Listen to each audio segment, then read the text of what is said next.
السلام علیکم ورحمۃ اللہ وبرکاتہ۔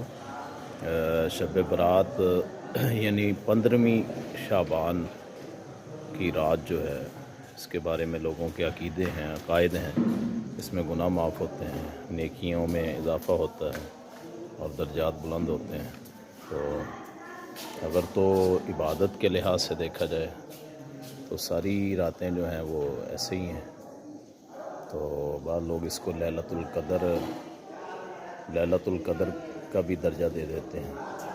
تو اصل بات یہ ہے کہ لیلۃ القدر تو وہی ہے جو رمضان کی طاق راتوں میں ہوتی ہے۔ یہ جو رات ہے، اس رات میں جیسے کہ روایت میں آتا ہے، اور روایات اس درجے کی ہیں کہ ان کے بالکل صحت کا حکم نہیں لگایا جا سکتا۔ اس کے باوجود اگر کوئی عبادت کرنا چاہے اس رات میں، یا صبح روزہ رکھنا چاہے تو اجازت ہے، تو عبادت کی بھی اجازت ہے، لیکن گناہ کا کام اس سے بچنا چاہیے، اجتناب کرنا چاہیے۔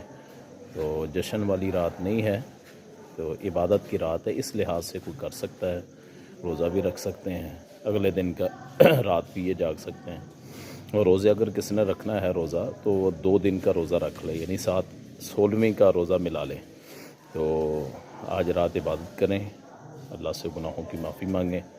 تو لیکن رسومات کرنا، اس میں کوئی یہ سمجھنا کہ یہ شریعت ہے، یہ بات صحیح نہیں ہے، پھر بھی یہ بدعت بن جائے گی۔ پھر اگر آپ اس کو شریعت سمجھیں، شریعت نہیں ہے ویسے۔